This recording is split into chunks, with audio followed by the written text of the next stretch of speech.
Hey everyone, it's Jill Hope here. I wanted to pop in and talk to you today about our summit and kind of do a little wrap up for you.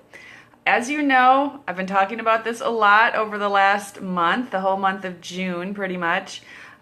We've had 33 speakers. They've all come on and talked about different aspects of how we can raise a child to feel confident and empowered within him or herself so that they can create a happy, fulfilled life. And the feedback we've received on the speaker interviews have just been incredible, like off the charts, way more than I ever expected. I mean, my intention and vision was that we would really be able to create a big impact for people, but I never dreamed that it would be to the extent that it has been. People have been writing into me, giving me all kinds of really creative ideas on how we can move forward from this event and continue to create a really big impact around the world in terms of helping kids feel empowered and giving them the tools that they need to do so. So thank you so much for being a part of this, for whether that part is that, maybe you're a speaker and you contributed your wisdom with us and your gifts with us, or maybe you've listened to one interview, or maybe you listened to all 33. Whatever role you wanted to play in our event, I want to thank you. I'm so grateful that you had any part in this at all, even if it was just an observer from the side, okay?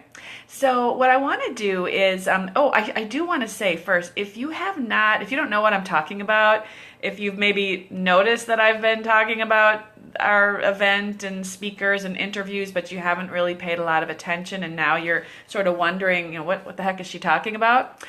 You can still get in because we have opened up all 33 interviews right now. They're open for the rest of the weekend, totally free. It's all free.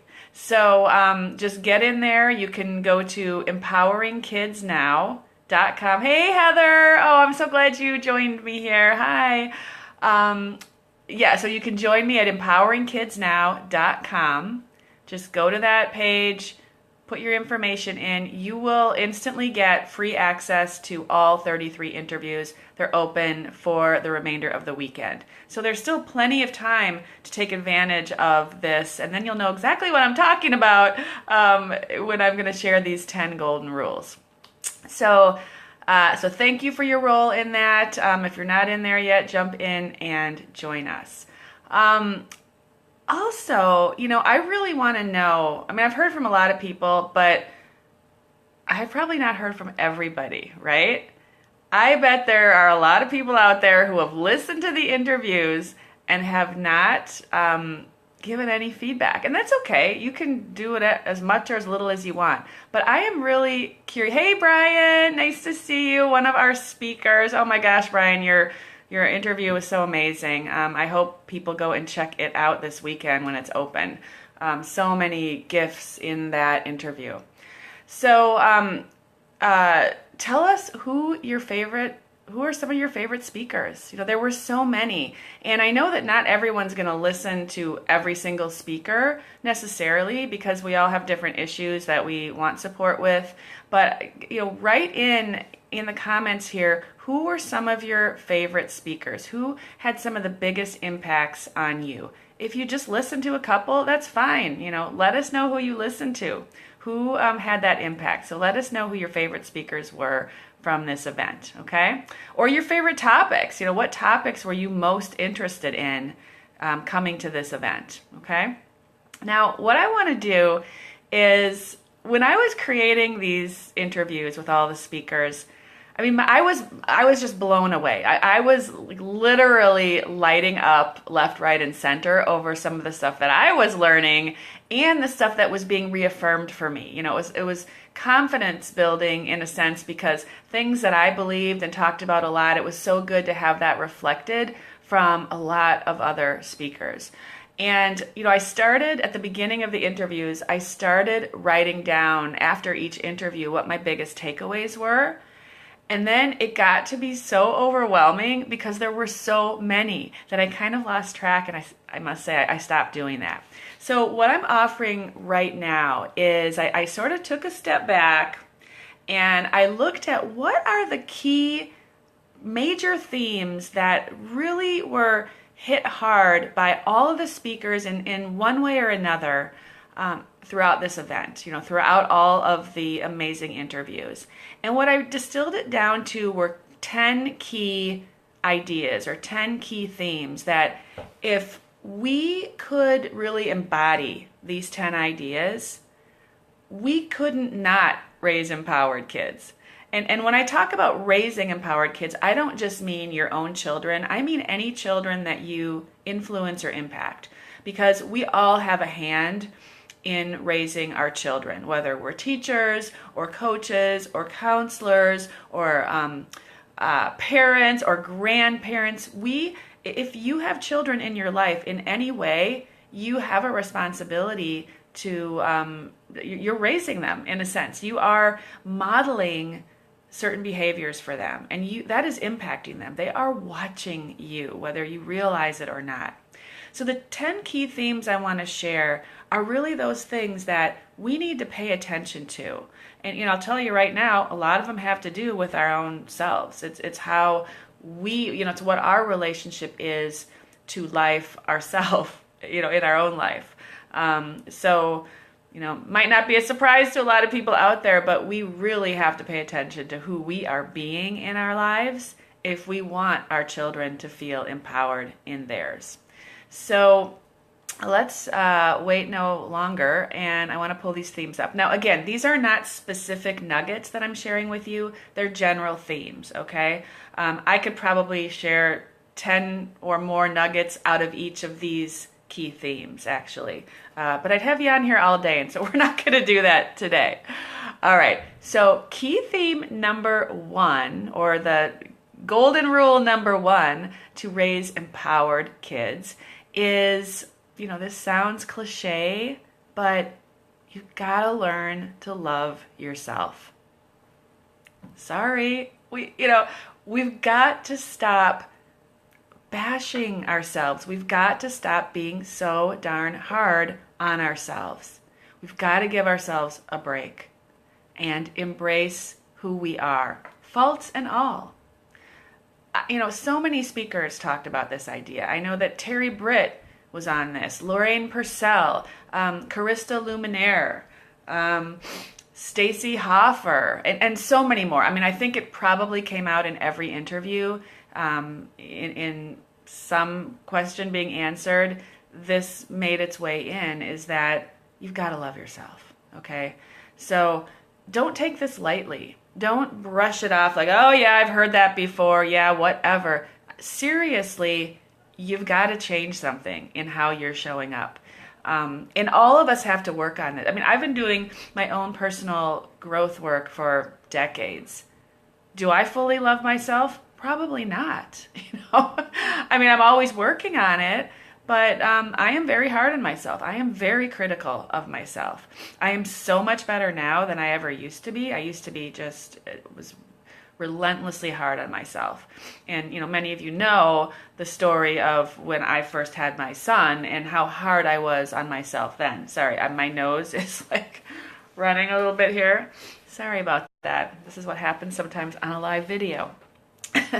So you've got to figure out how to love yourself. And our speakers gave you the keys to how to do that.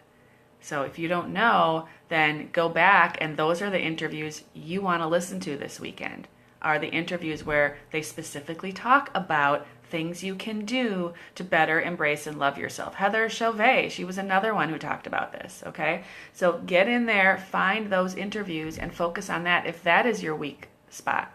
Very, very important. Second golden rule to raise empowered kids is to, and this might actually surprise some of you, but this one really came out very loudly, at least I picked it up pretty loudly, is to eliminate resistance and pushing against. So what does that mean? So many of us, and so often in our lives, If there's something that shows up that we don't like, we will resist it. We push against it. We try to get rid of it. We try to push it away because we don't like it. It's not pleasant. It's uncomfortable. We don't like it. So we got to get rid of it, right? We're not supposed to have things that don't feel good in our life. And a much healthier attitude to adopt is this attitude, and this is actually one of my mantras, is that everything happens for me, not to me. Meaning that if something challenging or uncomfortable or negative shows up in my life,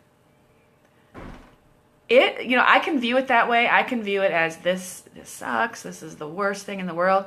Or I can choose, because I have the power of choice, which we're going to talk about in a minute. There's a little hint for you of what's coming. I can choose to see it as, how is this actually helping me? I had a situation the other day. I woke up and out of the blue, I had like a huge lump on my back. Like it wasn't a bite. I'm like, what is wrong with me? Is it some massive tumor? I mean, seriously, I was like, this is not normal. And it hurt really bad. And then even for that, I had to say, okay, how is this here for me? If this was actually a gift for me, what is the gift in this for me? Okay, so there's a way to view and it's fine, by the way. I went to the doctor. Everything's cool. It's, I guess, very common. And I can have it taken out if I want to. But anyways, these things crop up in our lives, and that's my point, is these things come up all the time in our lives. We're busy, stuff happens to the kids, to us. How are you going to view it? If you view it as this is a major freaking huge problem and you get upset about it, and you try to get rid of the problem, what you do is you make the problem bigger. Hey, Beth, so glad you're here. I'm going to hit that wave. Ooh, the wave. How is it here to support you? How is it here to serve you? What is it calling forth in you? What do you need to step up and do? I will tell you that my lesson that I had with this, discovering this thing and kind of initially thinking, help, what's going on, is I have a pattern of having, going into fear, going into worry, and thinking worst case scenario with everything. It's just one of my issues. And so, I keep getting taught that you need to learn that not everything is a worst case scenario, Jill. And so, I'm getting it now. And now I'm a lot more, I'm kind of like, when this thing came up, I was like, okay, there's a gift in here for me. I think I already know what it is. I need to not see this as a worst case scenario. I actually pulled an angel card, and the card I got was recovery, which means you're going to be fine. So we need to work on our responses to situations in our lives. Who talked about this? I mean, Christy Whitman was all over this in her interview, so go and watch that. She was all about how we come from a place of lack, and that causes bigger problems. And when you can come from a place of abundance, meaning how is this for me? How can this help me? Then you actually move through it much more quickly. You get to the gift part of it, and you grow. You actually grow in your life then. Izzy Kallman talked about this when he was talking about bullying. The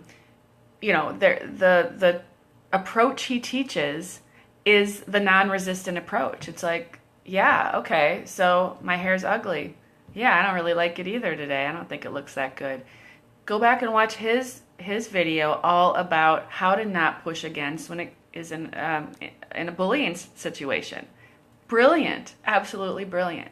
So how can we lessen resistance in our lives and be okay with what's showing up and actually look for the good in it?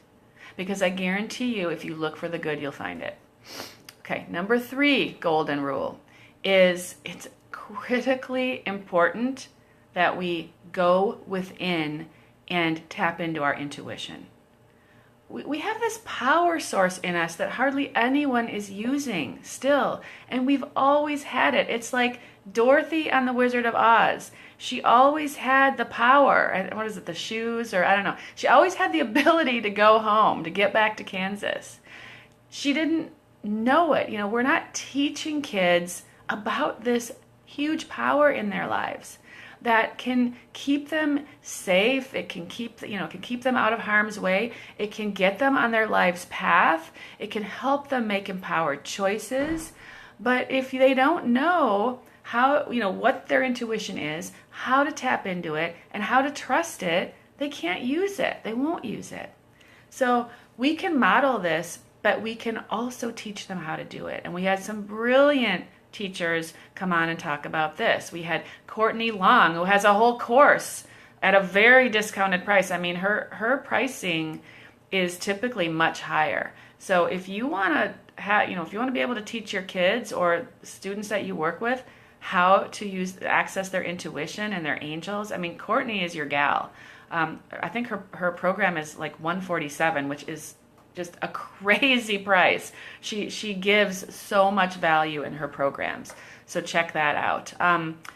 Who else talked? Deborah Riebel, Dr. Deb, talked all about the intuition and really, going into your own knowing and developing self-trust. When a child or any person, when you trust yourself, oh my gosh, the world feels a lot easier.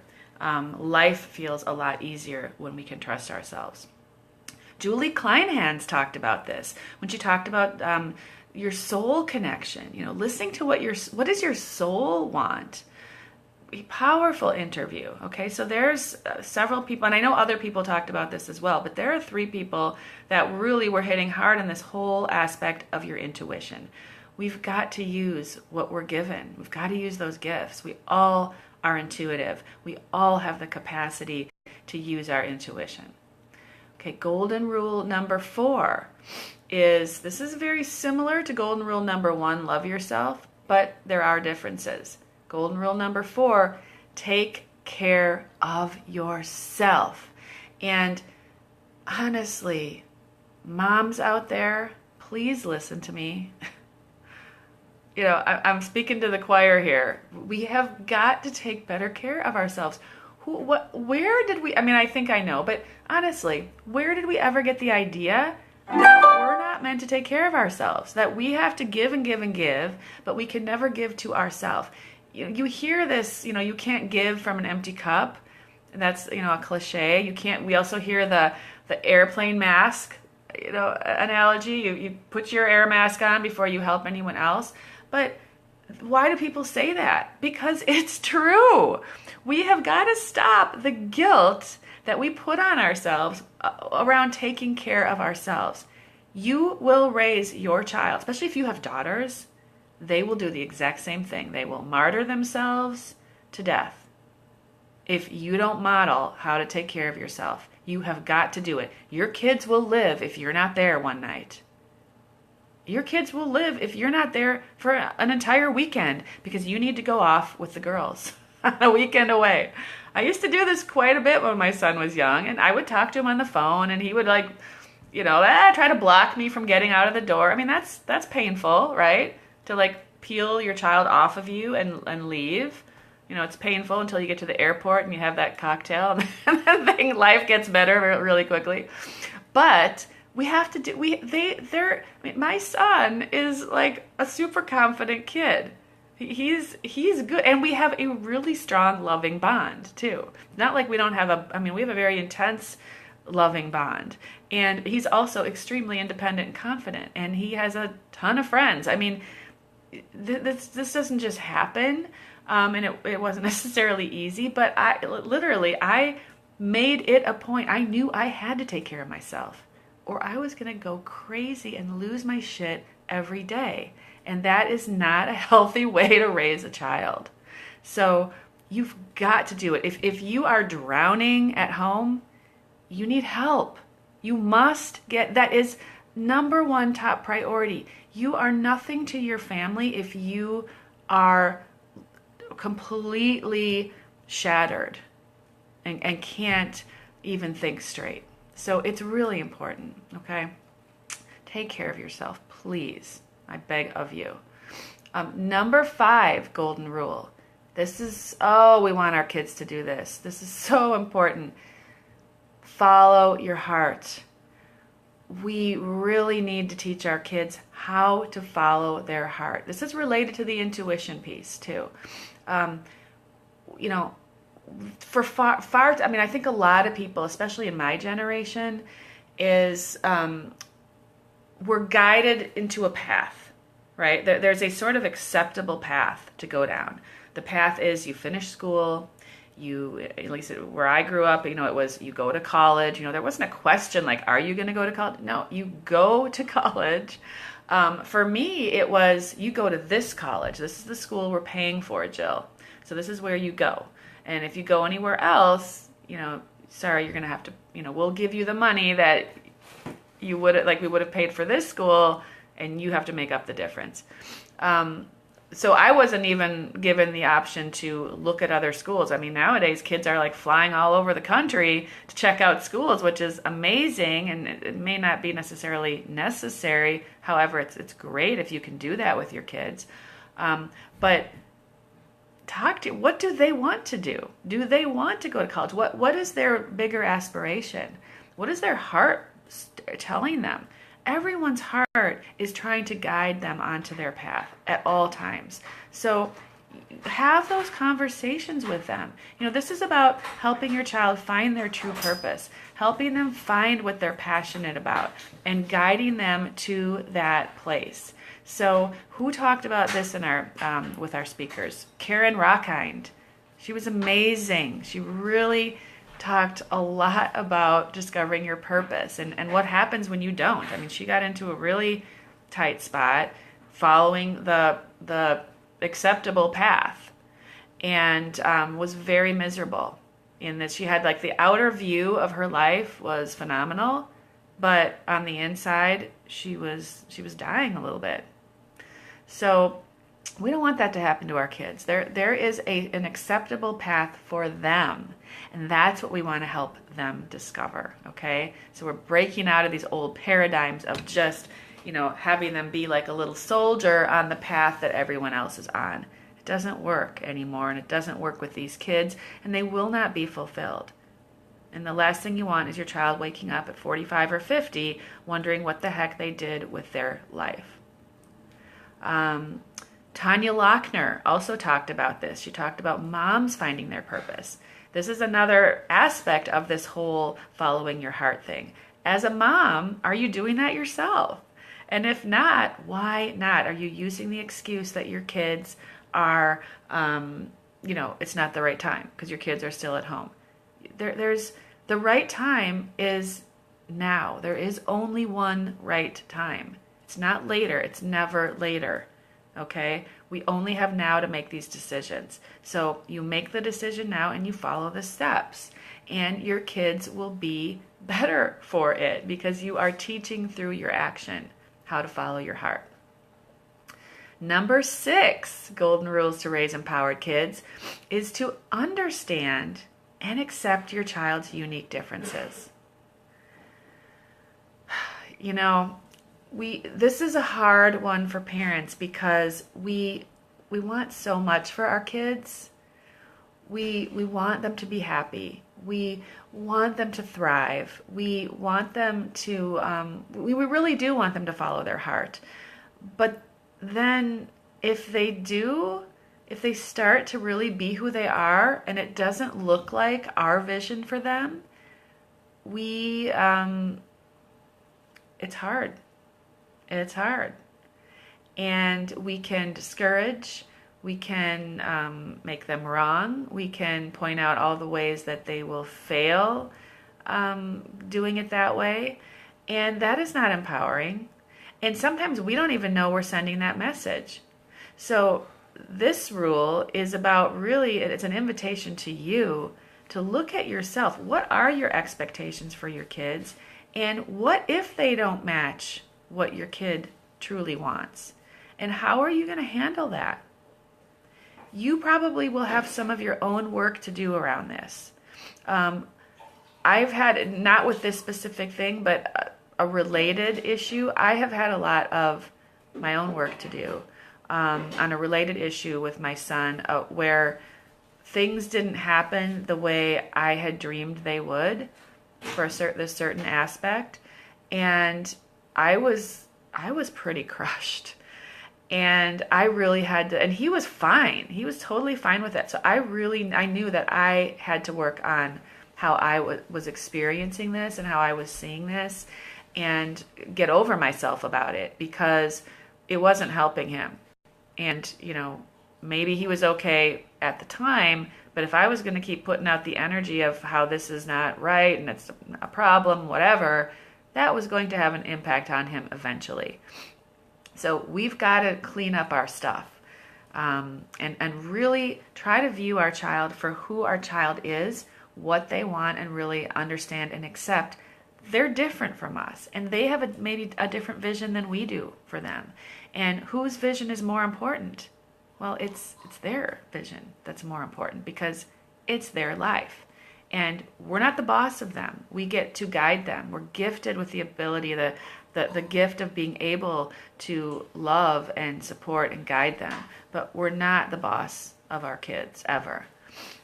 So people who talked about this issue, we had Janet Allison talking about the unique differences of boys. We've got to treat boys a little bit differently than we treat girls and vice versa. So she had some really great nuggets to share. Ivan Hunt was wonderful, speaking about helping to nurture in our boys the ability to express themselves emotionally. There is this image of boys as being, big boys don't cry, right?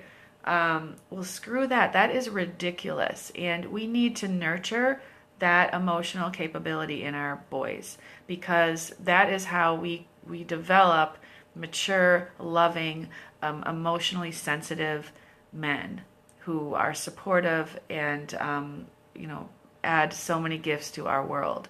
The emotion of nothing touches me more than seeing a man cry. It's and it shouldn't be that way, right? It should be more normal and accepted. So I have always encouraged my son to cry. I have never ever discouraged it. And he cries. I've seen him cry with his friends, and they're all very supportive. I was telling someone this story recently. At 14, he was pitching, and he was doing a horrible job, right? Like he had no control over the ball, and he was walking player after player after player, and he had all this promise around him, there was this expectation that he was this amazing pitcher because he is, and he's worked through a lot of these issues. But at the time, he was having such a bad game, and you could see him out there on the mound, and he was throwing his head back, and he was so upset, and he started to cry. And there were 30 14-year-old boys there. Half of them were teammates. The other half didn't know him. And not one boy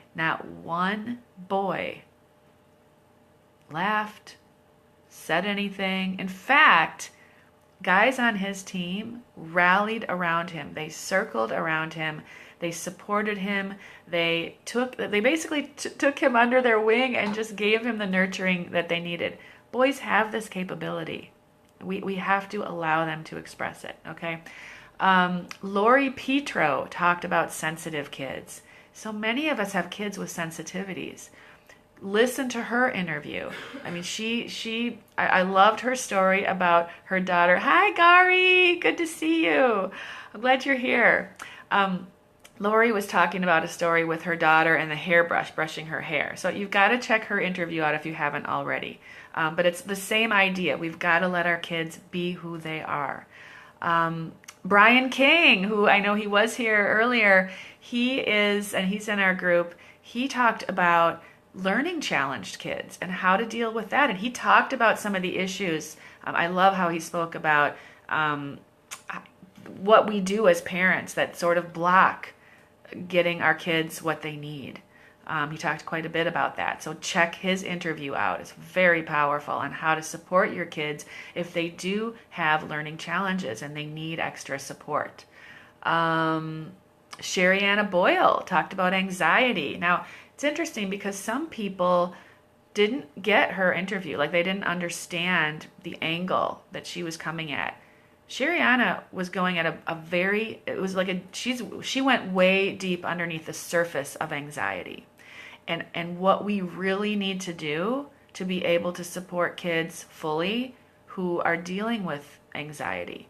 So if you watched her interview and you didn't quite get it, watch it again and listen deeper, because she's giving you nuggets that I have hardly ever heard expressed around the idea of supporting people with anxiety. It's really powerful. So check her out. She also wrote a book called The Four Gifts of Anxiety. It's one of her previous books. I know she has a new one out now. But The Four Gifts of Anxiety, it also kind of gives a different look on anxiety.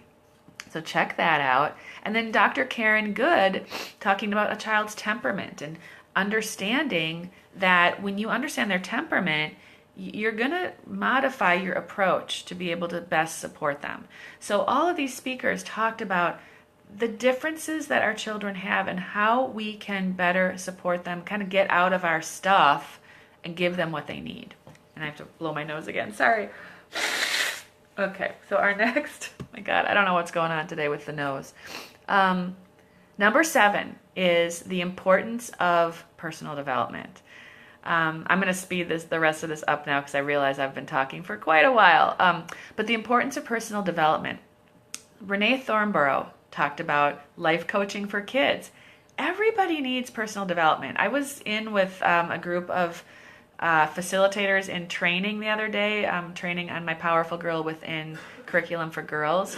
And I was talking about this with them, that you are a powerful facilitator when you work on your own stuff.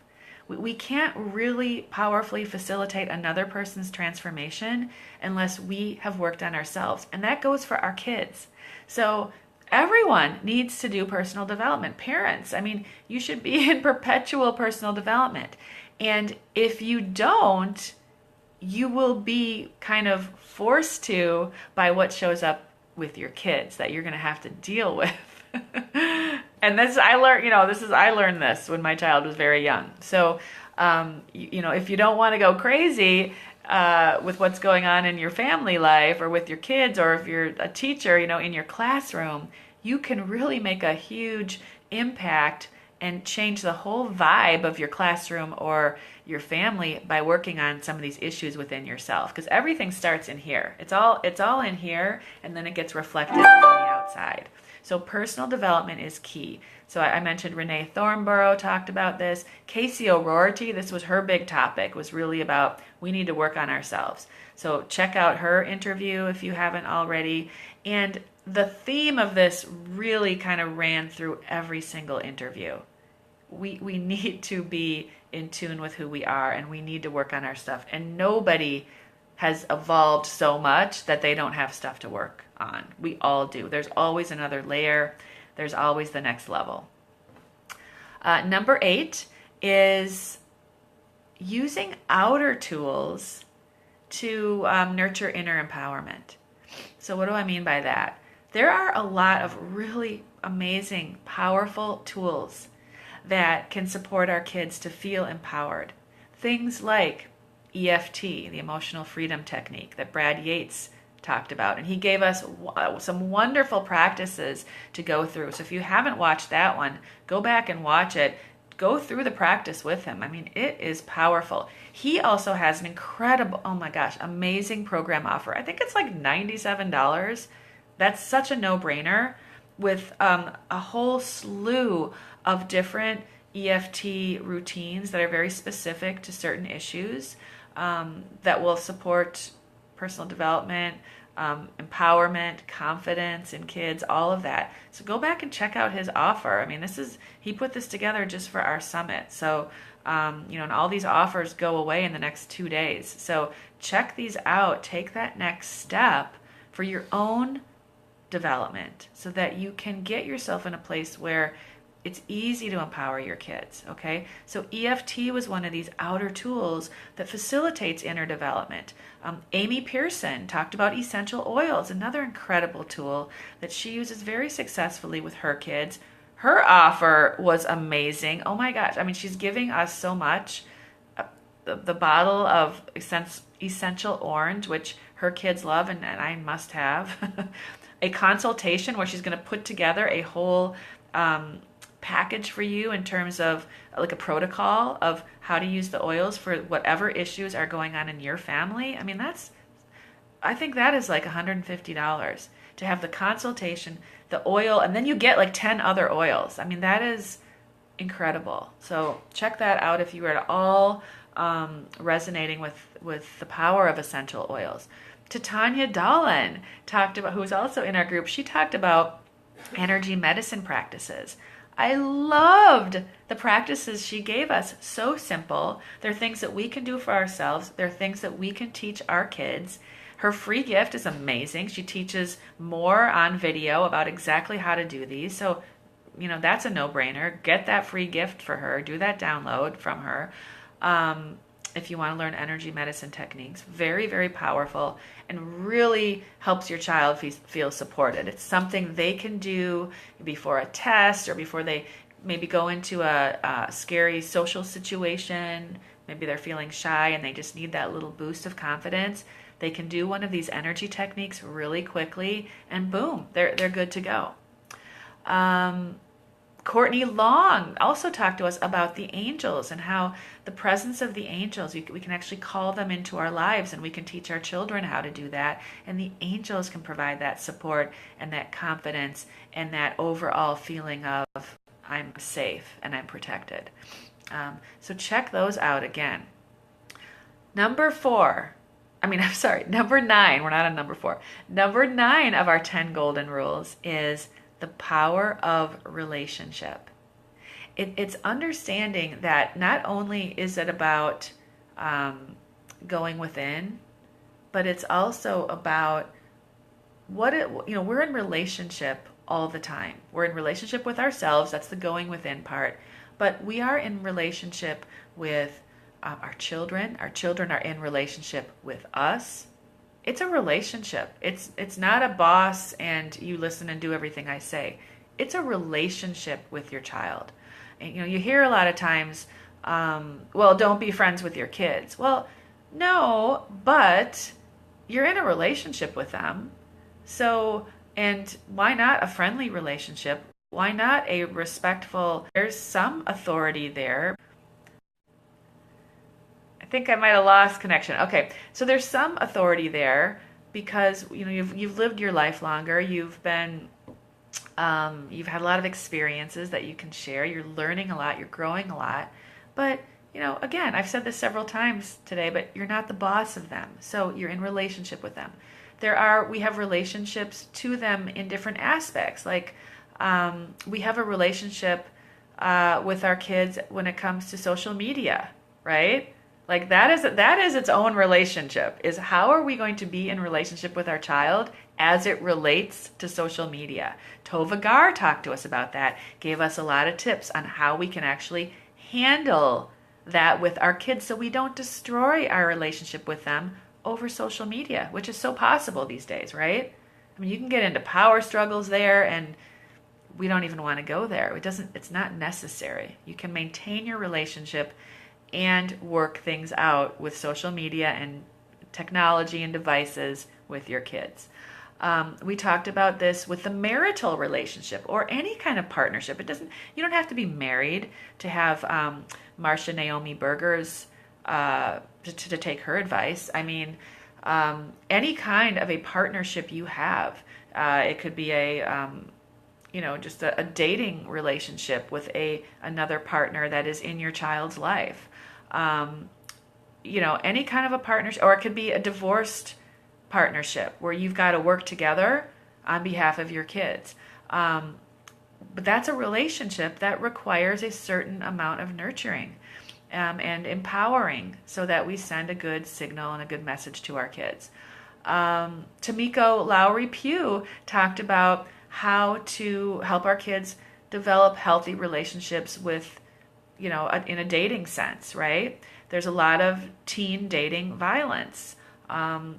Lorraine Purcell talked about emotional damage caused by a relationship. So we don't want our kids to go through that. So how do we help them and support them to create healthy relationships? Okay, the power of relationship is if you know how to if you know how to create and nurture a good relationship, that is very empowering, because then you can have support, good support around you. That's empowering to have that community of support, but you need to know how to create that and how to be in relationship with others. And our final golden rule, and then I will say goodbye for now, is the power of choice. This is a biggie. This is huge. This is one of my go-tos always with my son, is I'm always drawing him back to this idea that you have the power to choose. And there are consequences to every choice you make. And are you willing to experience the consequences of each of these choices? You know, one of the things I say to him a lot, which one of my mentors used to say all the time, was play the tape all the way through. If you make that choice, how does that look? How is that going to most likely play out? And are you willing to accept that outcome? If you are, great, go for it. If not, make a different choice. So the power of choices. Our kids need to know that they have choices. And here is light bulb moment, I guess is what I'm trying to think of. The light bulb didn't go off in my head right then. Okay, so here's the light bulb moment. For a lot of kids, they don't realize that they can choose their feelings. They don't realize that they can actually choose whether or not to like themselves. They don't realize that they get to choose how they view themselves, that they don't have to accept what other people say about them. They don't know these things. A lot of adults don't know it either. We've got to start teaching them that they have all of that power of choice. And you know what? It's so empowering to know you have choices. That alone can free you, knowing that you have a choice in almost everything in life. So who talked about this in our interviews? Thomas Haller talked a ton about this. Oh my God, I loved his interview. I learned so much. Amazing. He's a great speaker.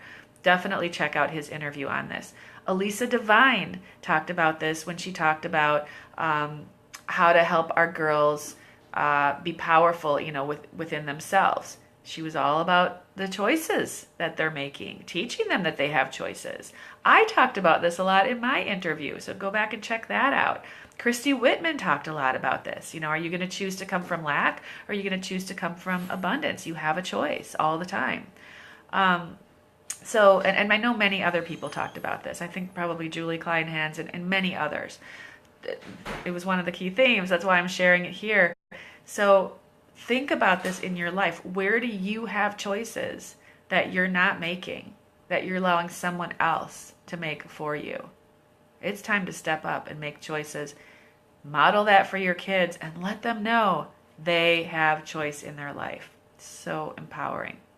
So those are the 10 golden rules to empower kids that I have kind of gleaned from all of these amazing interviews. So I hope this was helpful to kind of summarize the whole summit for you. Definitely go back and check out any interviews you didn't get a chance to listen to, because again, they're all open for the weekend. Jump on the upgrade. If you know that you can't possibly watch all these things before the end of the weekend, or you know that you're going to want to go back and pull these up when you have an issue, or you just want to be reminded, maybe you felt really good while you were listening to one of these and it inspired you, and you just felt empowered within yourself and ready to support your kids, and you want to have that feeling regularly, then you need to have these interviews at your fingertips. I mean, that seems like a no-brainer. The pricing is for video interviews that are as in-depth as ours go. The pricing is also a no-brainer. And I tried to do that on purpose because I want to make this as accessible as I can for anyone who wants to own these interviews. So that price goes away now in 2 days. You have 2 days to grab it. I think it's like $127 right now. Grab it now while it's still there. After that, the price goes up to $197, and I won't even be offering it on a regular basis. So do it now if you're at all inspired and want to keep that feeling going and want to keep access to all of the powerful insights that every single speaker shared with us, okay? How do you get that upgrade if you're wondering? Maybe you're not a part of the summit, but now this sounds amazing and you want to get your hands on it. You can go to empoweringkidsnow.com/upgrade, and I will put these links into the comments when I'm done here, okay? So check that out. I also want to say my final point here is all of our speakers either provided an amazing free gift, just free download, just for you, just to help you and support you to take what they're teaching and really embody it, really integrate it into your life. So check out their free gifts. They're only available for 2 more days. So get on there, get the free gift. So many of our speakers also provided the next step. It's the next level beyond the free gift, because it's going to really support you to make changes in your life, okay? A free gift can go so far with you, but most of us, because we have so much going on, most of us, to make a big transformational change, we need a little support. And that's what the programs that are actually upgrades and paid offers do. They take you deeper. They provide that extra level of support. So many of our speakers actually provided offers that are available nowhere else. They're not on their website. They put it together for this summit specifically with the goal of helping you to empower the children in your life around the topic that they support. So check their offers out. If you resonate with any of our speakers in particular, those are the ones you should grab. Some of them have these on their websites, but they're not at this price. So you're getting an exclusive offer right now, and it goes away in 2 days. So check those out as well. That's what I wanted to share with you today. Thank you so much. And I'm wondering if you would do me a huge favor. I talked about these 10 key themes at kind of a high level. I want to know what nuggets you got out of any of the interviews you listened to. You could just share one nugget that you got out of maybe your favorite interview, or it doesn't even have to be your favorite interview. But what one thing do you keep thinking about since you've listened to some of these interviews? And I want you to put that in the comments here. Let's share. I really want to see what you've learned. Doing programs like this virtually is it's challenging because I don't really get to interact with you a lot. I don't get to hear from a lot of you. I mean, I have heard from a lot of you, but let's make this fun and interactive. Tell me at least one thing that you got out of this interview. Just put it down below this video, any interview that you heard, okay? Or share your favorite speaker. Anything that you want to tell us about this summit would be really helpful. Thank you so much for being here. I might pop in one more time before the weekend's over, but in case I don't, because I'm going to a baseball tournament this weekend for my son, I am thinking about you. I love you, and I am so grateful that you shared this with me and that you were a part of the summit in whatever way felt good to you. Take care, everyone. Bye-bye.